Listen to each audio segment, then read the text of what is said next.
Chris, I'm keen to change gears a little bit and talk a bit about your money journey. I know that you've got a few tips and tricks from your time in the financial planning world, but can you maybe just download how your attitude to money and asset building has changed over the course of your career and I suppose money journey? For sure. Money is very important to me.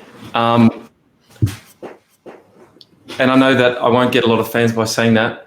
It's important to me because I use it as a driver, as a motivator to reach freedoms in my life. So economics for me is the way that I can receive financial freedom, the way I can take my family and kids in different areas, different experiences in their life. And it's also a measuring pole spiritually for me, where it represents being my best self. So I know that I've gone a little bit off the road there, but my attitude to money when I was growing up was pretty pathetic. Our family didn't have any of it. I didn't care about it. I threw it away and I ended up in a big fat mess. So when you're working and you're not respecting the value of the payoff for working, you're sort of not respecting yourself and your time in the process. So I had a deep-seated resent for work, and that may have been because I didn't have my money right.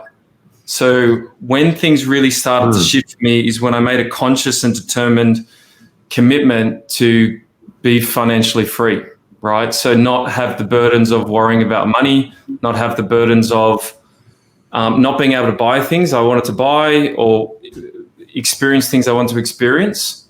So I made a conscious effort to build my wealth years ago now. So I ended up in the financial planning industry. And what that did is it gave me the very brutal truth about wealth, which is no one's got any money. So 99.9% of people in the nice suits and the nice cars are pretender spenders. So that's number one. That's the brutal truth. And I don't care if I'm making enemies with that. The people that did have money are the savers or the investors, or on the very, very odd occasion, they may have an inheritance from a spouse or family member that had passed away. Alternatively, obviously, the business owners that are working, or entrepreneurs that are just working their little butts off. But number one, I understood that a lot of people were highly leveraged. So the private schools, they couldn't afford the big expensive cars they couldn't afford. So when the economy went down, they had to pull their kids out of school. Number two, I realized just how little money anybody had in their bank accounts.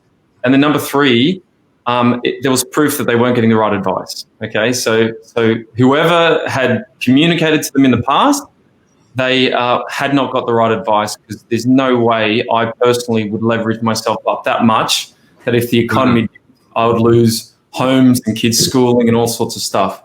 So number one, the truth of the situation was really helpful, and I was a financial planner in the city for one of the major banks. So I got a good understanding, I think, from what was going on there. So that helped then establish routines about building wealth.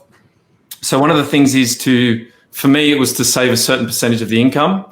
Number two, emergency fund. Number three, insure yourself. Number four, look at ways to increase income. And then number five, work towards being the best in your category. So what that means for me, being the best, I always want to sort of be the best. But what that means for me is there's another big misconception with people I speak to about money. They all want to be a millionaire. Everyone wants to be a millionaire, especially young people. And it's like, that's fine, but do you know the average age that you will become a millionaire in Australia? No idea. It's about 50. I say it's about 50. So first thing is they want something that's unrealistic, that's 10xing before they're even willing to do the work, or not being there quicker because they think their mates down the road are there. But again, the reality of the situation is no one's got, well, if you're looking at the average statistics, no one's got real wealth until you're hitting those age brackets. So this then transitioned me into do a little bit of education with what is real wealth based on our age group.